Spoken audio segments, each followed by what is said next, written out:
Okay. Hi everybody. Thank you for tuning in to today's Sheffield Museums Live.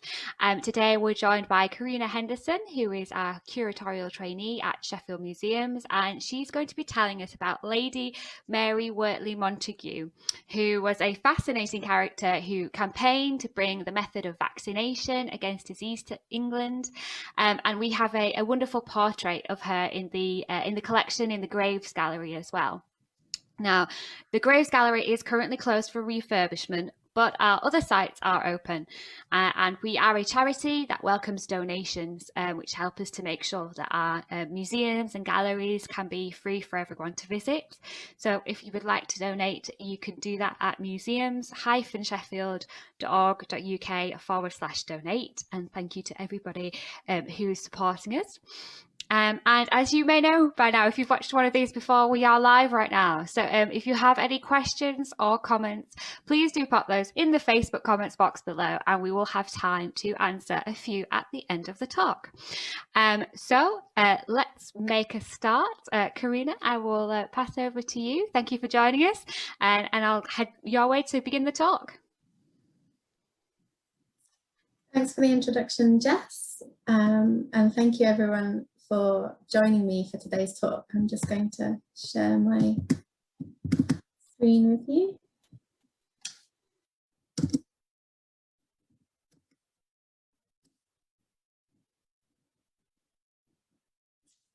Okay, so I hope you can all see that. So let's get started. I'm going to be looking at one of the Graves Gallery's most intriguing 18th century portraits, that of Lady Mary Wortley Montagu, the English writer, poet, traveller and medical pioneer. She is perhaps best remembered for introducing smallpox inoculation to Western medicine, a practice she witnessed in Turkey. So here's the portrait. We don't know the exact date that the portrait was painted, but it's thought to be around 1718, after Lady Mary returned from living in the Ottoman Empire with her husband, Edward Wortley Montagu, and their young family.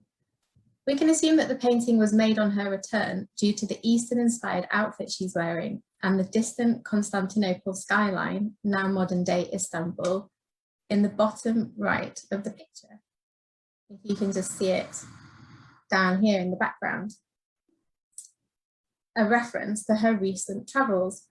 The portrait was painted by Jonathan Richardson the Elder, who was one of London's leading portraitists at the time.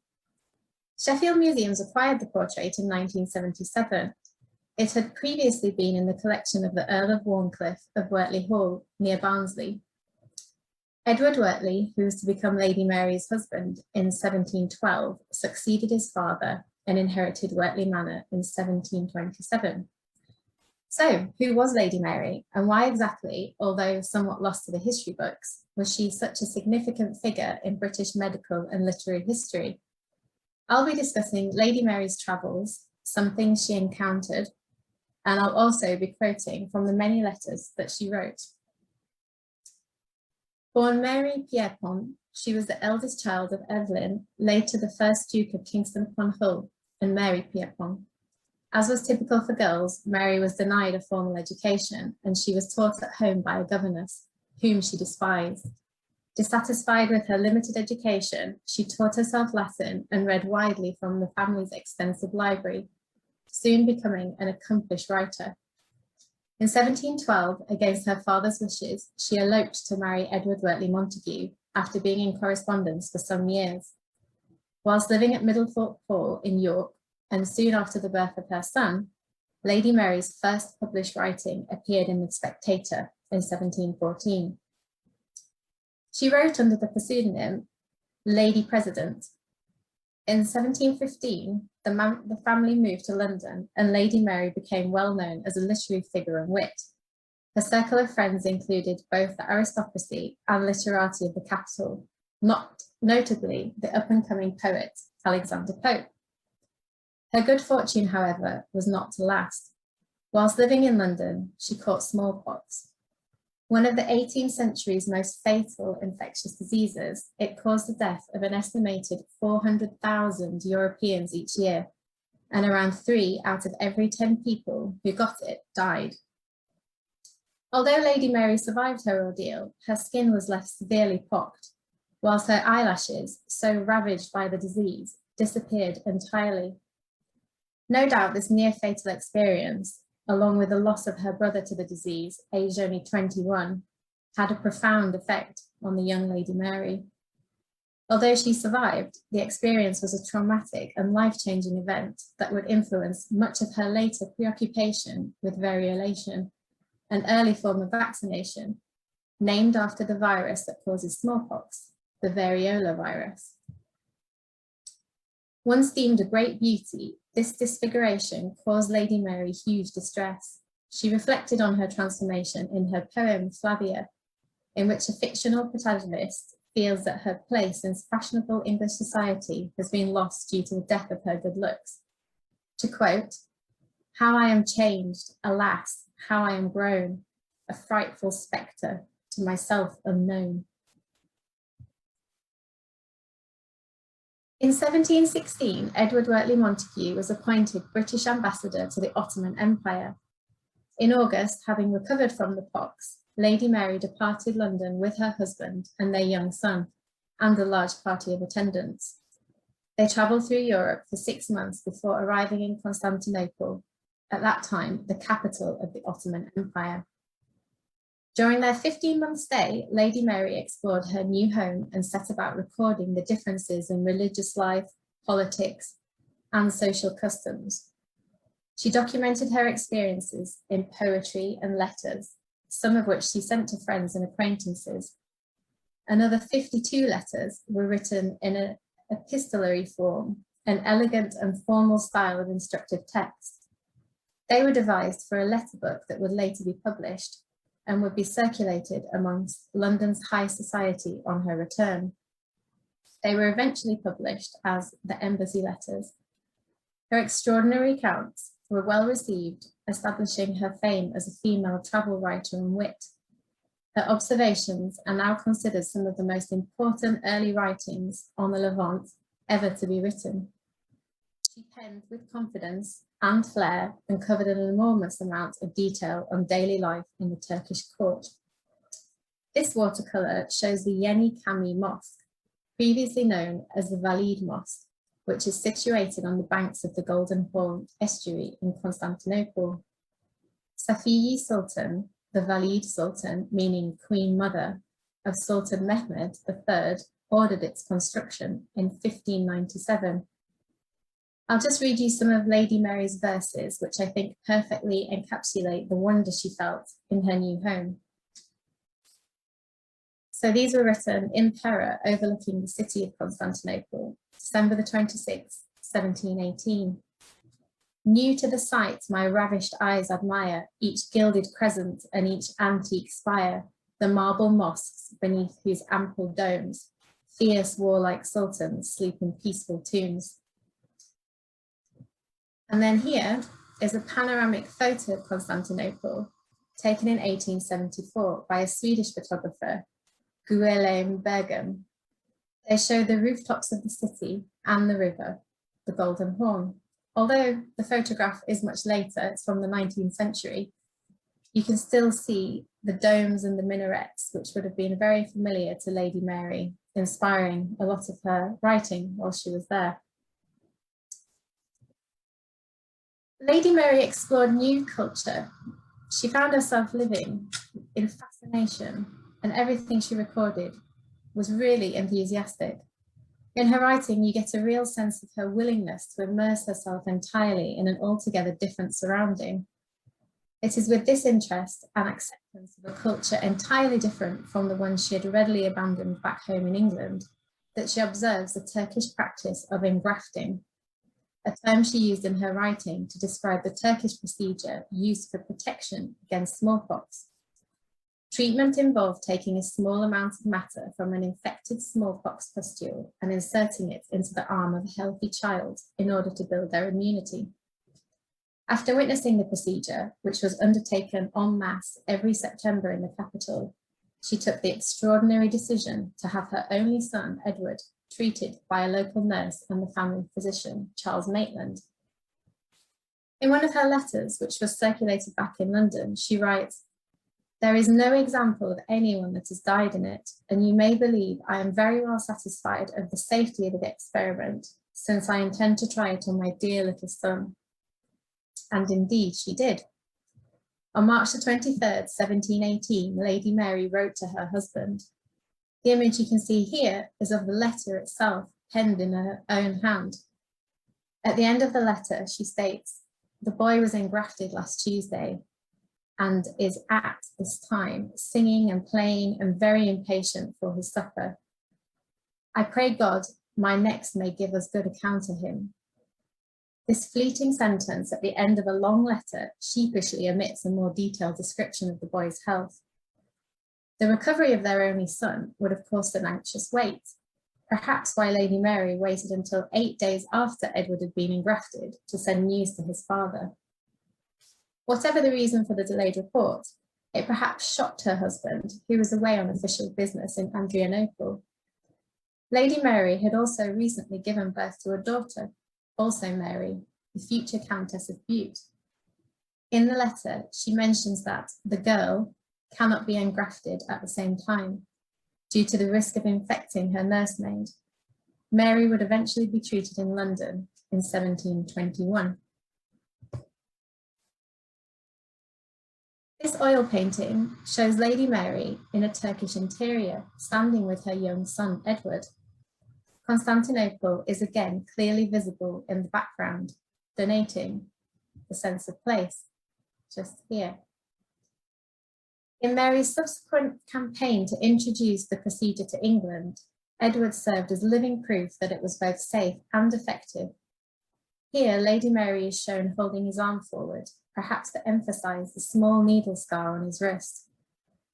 Dressed in an ermine-lined robe, kaftan, Turkish drawers and slippers, she appears at ease in her new home. To Edward's right, a servant sits cross-legged, playing the tambour, whilst the janissary, a member of the Sultan's guard, holds out a letter for Lady Mary's attention, confirming her status as a writer of letters. The painter of this picture, Jean-Baptiste Valmore, lived in Constantinople from 1699 until his death in 1737. He was commissioned by the French ambassador to the Ottoman Empire to paint 100 pictures of local people and excelled in documenting the customs of court life. It's altogether possible that he and Lady Mary met and that the painting was completed whilst they were both living in Constantinople. After her own son was successfully engrafted, she became a staunch advocate for the procedure. Back in London, her advocacy had varying degrees of success. On the one hand, many of her acquaintances in the upper echelons of London society supported her ideas and they themselves underwent the procedure. And on the other, male physicians and the press continuously ridiculed her efforts. And here we have an image of Caroline Wilhelmina, Princess of Wales, later Queen Caroline from 1727 to 1737. She joined Lady Mary in favour of immunisation after her two daughters were successfully inoculated in London on the 17th of April, 1722, and the 2-year-old Prince William Augustus a year later. Liberally minded and interested in the sciences, her decision was influenced by Lady Mary's pioneering ideas. However, before trusting the procedure to be safe, the princess ordered 6 convicts to be treated and promised them a pardon if they should survive. The trial was a success, thankfully, and royal approval was granted. Yet public opinion remained divided. Debates about the safety of the procedure raged in the press, with supporters clashing with anti-variolation protesters. In September 1722, the Flying Post published an essay which was said to be written by a Turkish merchant, an advocate for inoculation, but it was actually Lady Mary writing in disguise, hoping that by writing in a male guise, her ideas would be taken more seriously. She wrote, "Out of compassion to the numbers abused and deluded by the knavery and ignorance of physicians, I am determined to give a true account of the manner of inoculating the smallpox. as it is practiced in Constantinople with complete success and without any ill consequence whatsoever. She wrote the piece in response to what she felt was the mistreatment of the practice by English physicians, who often carried it out only for monetary gain and not to the standards that she had hoped. She stressed that the procedure must be carried out exactly how she had witnessed in Constantinople, if it was to be effective. During her stay in the Ottoman Empire, Lady Mary was granted permission to visit female areas that were off limits to male travellers, such as the inside of the harem or the female Turkish bath. In one of her letters, she recounts visiting a Turkish bathhouse. It must have surprised her to see a large group of unclothed women, yet she describes them candidly, to quote, "Some in conversation, some working, others drinking coffee or sherbet." She likens the scene to an English coffee house. In 18th century English society, coffee houses were frequented by men to discuss politics, commerce, and to exchange town scandal. They were places of high societal value from which women were excluded. Lady Mary's comparison recognizes the importance of the Turkish bath in Turkish culture. It's an equivalent to the coffee house, but a female-only space. This detailed image, taken from a Turkish manuscript, shows women and children in the resting area of the Turkish bath, where wearing a pestamore or a bath wrap was required. They wash, comb their hair, play with balls, smoke chibuk, and care for their babies, an altogether social scene, and true to the one that Lady Mary described in her letter. She wrote, "The first sofas were covered with cushions and rich carpets on which sat the ladies, and on the second their slaves behind them, but without any distinction of rank by their dress, all being in the state of nature, that is, in plain English, stark naked. Yet there was not the least wanton smile or immodest gesture among them." Despite Lady Mary's honest accounts, many male artists subsequently eroticized her version of events. The French artist Jean-Auguste Dominique Ingres painted this picture after taking inspiration from Lady Mary's letters. However, like many male artists who painted images of Eastern women for a Western male audience, he converted her accounts into eroticized fantasy. In the foreground, two women caress each other, and another playing the tambour turns to watch, leading the viewer to do the same. Ingres' portrayal of these women is typical of European images of the naked Eastern female body in Orientalism, a genre that developed in the 19th century. Depictions of inhabitants of Turkey, Greece, the Middle East, and North Africa were often untruthful and misleading. This picture, was actually commissioned by Prince Napoleon of France, but it was returned to the artist after it was deemed to be too shocking by the princess. As an aristocratic Englishwoman, aware of the social stratification of her homeland, Lady Mary was particularly interested in the hierarchies of the Turkish court and fascinated by the people who worked within it.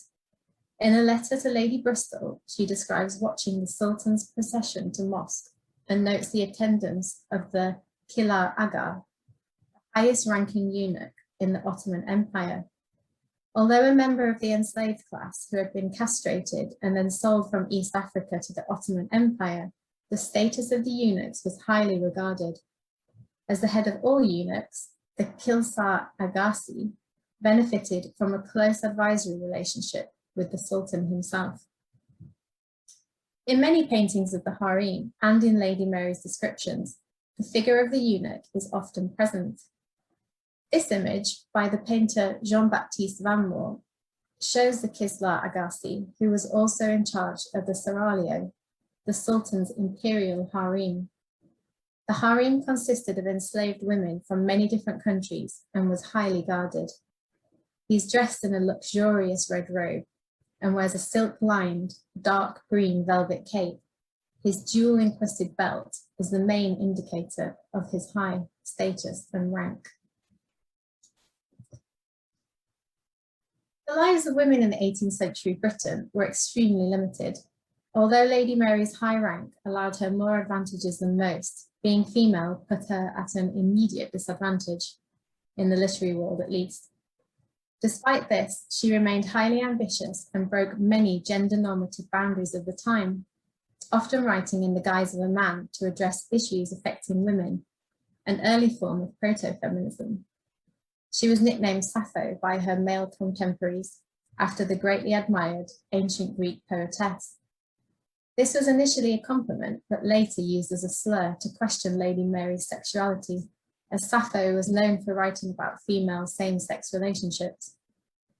Lady Mary's morality was also called into question over her great friendship with the bisexual John, Lord Hervey, a point that her former friend, Alexander Pope, continually lambasted. Much of Lady Mary's writing and all of her diaries were destroyed after her death by her daughter, the Countess of Bute, who probably wanted to avoid any scandal. So we may never know Lady Mary's true feelings about her sexuality. The image here shows a typical scene found in a seraglio, the female apartments. In a letter to her sister, Lady Mary describes meeting Fatima, the wife of the Kahaya, the Grand Vizier's lieutenant and the chief of staff in Constantinople. After being admitted to the seraglio, she describes the beauty of Fatima and her attendants with much admiration, awe, and perhaps desire. To quote, "For me, I am not ashamed to own I took more pleasure in looking on the beauteous Fatima than in the finest piece of sculpture." And now to return to Lady Mary and her own portrait. So whilst living in Turkey, Lady Mary dressed in Turkish clothes, both out of admiration for the women she met and for practical reasons, such as wearing a veil to travel incognito through the city. After returning to England, she continued to wear modified versions of Turkish dress, adapting certain aspects for a new Western style. In this 3/4 length portrait, Lady Mary holds the trim of her sable-lined kurde to reveal an orange kaftan. A feather is pinned with a diamond clasp to her velvet talposh or headdress, and the length of her hair is braided in the Turkish style. Constantinople, with its recognizable domed rooftops and minarets, is ever present in the distance, associating her with travel and exploration. It is likely that this portrait was commissioned as a form of self-publicization to coincide with the circulation of the letters documenting her travels. Her outfit is not a replica of any that a Turkish lady would have worn. Rather, it is a form of Western cultural appropriation, with Lady Mary having recreated her own fashionable vision. She was influenced not only by the design and style of Eastern dress, but by materials such as silk, which were now readily available. She remarks in one of her letters, "I will try to awaken your gratitude by giving you a full and true relation of the sight of my person, as I am now in my Turkish habit, though I believe you would be of my opinion that 'tis admirably becoming." Jonathan Richardson Elder, the artist who painted the portrait of Lady Mary, was not only famous for his portraiture, but for his ideas on the theory of painting. Here he is shown with both his artist palette and his manuscript. He published his first essay in 1715, 3 years prior to painting Lady Mary, and another in 1719. His essays sought to elevate the status of painters, and of portraiture in particular, to that of history painting, which in the early 18th century was used to describe pictures with subjects drawn from ancient Greece and Roman history, classical mythology, and the Bible. At the time, history painting was seen as the most important type or genre of painting. Next came portraiture, then scenes of daily life, next landscape painting, and at the very bottom came still life painting. Richardson believed that portraits should, to quote, "reveal the mind as well as the visual appearance of the sitter." His essays were the first significant writings on art theory written in English, and they were widely accepted. In his discourse, an essay on the whole art of criticism as it relates to painting, he writes, "A portrait is a sort of general history of the life of the person it represents, not only to him who is acquainted with it, but to many others, who upon occasion of seeing it are frequently told of what is most material concerning them, or their general character at least. The face and figure is also described, and as much of the character as appears by these, which oftentimes is here seen in a very great degree. These, therefore, may times answer the end of historical pictures, and to relations or friends give a pleasure greater than any other can." So what Richardson is really arguing here is that portraiture is of great importance as it represents a sitter's individual history.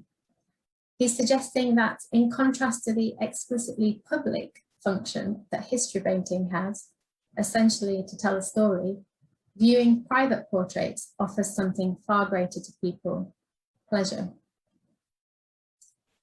Richardson took an altogether more psychological approach to painting. In his first essay, an essay on the theory of painting, he writes, "'Tis not enough to make a tame, insipid resemblance of the features so that everybody shall know who the picture was intended for. A portrait painter must understand mankind and enter into their characters and express their minds as well as their faces." Richardson's written discourse helps us to understand Lady Mary's portrait. In it, he captures her likeness and her affiliation with Turkey, which at the time she was most famous for. Imitating aspects of Turkish culture became increasingly popular in Europe after the Franco-Ottoman alliance of 1715. In portraiture, it became fashionable for the European gentry to be painted in Turkish garb. Paintings were either created in Turkey for those who were visiting, or for sitters who had never even been to the country. The style was recreated in an artist's studio using costumes and props, with the help of engravings copied from existing paintings. Lady Mary's highly detailed written accounts of beautiful Turkish women dressed in luxurious garments, and her own penchant for wearing modified Turkish clothing, perpetuated this craze. A form of cultural appropriation, the act of dressing en Turc was a westernized reimagining of the authentic original. As Lady Mary became synonymous with her Turkish travels, many portraits have since been misattributed to her. The sitter in this painting was once thought to be an older version of Lady Mary in later life. The picture is now understood to be one of several versions that the Swiss artist Jean-Étienne Lyotard painted, now what is understood to be described as his Turkish period. It highlights the popularity for fashionable ladies to be shown in Turkish dress, whilst also imitating Turkish manners. Another example, also once thought to be Lady Mary, has now been identified as Laura Tarsi, a Greek woman. Little is known about her beyond the name and nationality. The miniature's provenance has led to the supposition that she was the mistress of John Manners when both were living in Constantinople. The fact that the artist Jean-Étienne Lyotard painted 3 other versions of the portrait again emphasizes that her features were much in demand. So to conclude, in celebrating Lady Mary's colourful life and pioneering spirit, we must also consider that many of her opinions concerning race, class, gender, sexuality, and the body were born out of prominent ideological beliefs typical of the 1700s, which are now acknowledged to be problematic. Current critical debates focus on her alleged Orientalism, that is, her Western take on everything she came across. Once believed to be truth, it is now considered as only her truth, an important factor in the consideration of the West's historical construction of East and West. Nevertheless, Lady Mary sought to celebrate and embrace many aspects of Turkish life, and her accounts are acutely observant. She also navigated, often with unprecedented success, many of the gender restrictions that inhibited women in the 18th century. Although she has somewhat been overshadowed by her male counterparts in more recent accounts of history, for many years following her death, well into the 19th century, she was remembered for influencing fashion, advancing new literary genres, and aiding medical advancement. Inspired by Sheffield's portrait, I've discussed only a very brief period in Lady Mary's life, her time living in the Ottoman Empire. But you may be thinking, what became of her after her travels? Well, despite, or perhaps because of, her swift and precarious rise to fame, Lady Mary's life became increasingly turbulent in later years. Estrangement from her husband, despair over her son's increasingly scandalous behaviour as an adult, feuds with former friends, and an infatuation with the Italian writer Francesco Algarotti were all to follow. After years living abroad in Venice, Lady Mary returned to London after her husband's death in 1761. She arrived in the January of 62 for what would be the last months of her own life. On the 21st of August, 1762, Lady Mary herself passed away from cancer. And once the Graves Gallery is back open, you'll be able to see the portrait of Lady Mary hanging in all its glory in Gallery 7. So I do hope you'll go and see it in the flesh, because nothing's quite like seeing the real thing. Wonderful. Thank you so much for sharing that talk. It's really interesting. And it's really interesting to hear more about the characters and the personalities behind the artwork that we have on display. So we just have time for a couple of questions. So first one, were only children inoculated in those days, or were they just the first? So in Turkey, because they have this program of inoculation that happened every September, it was the children, so they were caught early, as children now have their vaccinations. But when the practice was brought to Britain, children and adults had it alike because no one had had it before. So yes, it was both in Britain. Perfect. And in that portrait, is there a reason that you mentioned that she would have had scarring from the smallpox, but it doesn't seem to show in the portrait? Yes, so good spot. So she was heavily scarred, and this undoubtedly would have affected the way that she looked. I don't think the scarring ever fully went, but she was so well admired to be a great personality and wit and very vivacious that she was continued to be, the artist continued to paint her as her former self. So it wouldn't have been the practice to show any disfigurement. It was once remarked that she had got rather fierce eyes because of her eyelash, the eyelashes had disappeared. But I think it was Alexander Pope that remarked that she was still a radiant bloom. So despite the disfigurement, and I think Jonathan Richardson the Elder was going more for character rather than the reality. Mm-hmm. And how big is the portrait? Is this... So it's how to show it on the screen. It's hard to show. It's a large one, very large. I don't have the dimensions to hand, but it's a big one. So it's a 3/4 length. So that 3/4 lengths are really meant to be life size, but just up until the thighs, really. So yes, it's a decent size. Fab. And last one, if we want to find out any more information about Lady Mary Wortley Montagu, where would be a good place to look? So there's been a bit of a resurgence of interest over at the moment, because obviously vaccination is a main theme of today. So if you have a Google, there's lots about it. Or also Isabel Grundy wrote a really great biography of her, which covers all of her life, which is absolutely fascinating. That trip that I was discussing was actually only her time in Constantinople and Adrianople. It was 15 months, so an extremely short period of time in her life. And she did many other things, wrote all sorts of different literary genres, and even created some of her own. So it's well worth looking into her history, I think. Fab. Wonderful. Well, thank you so much for that talk. It's really interesting. And thank you everybody for watching, and keep an eye out as usual for our other talks and tours coming up as part of Sheffield Museums Live. See you later.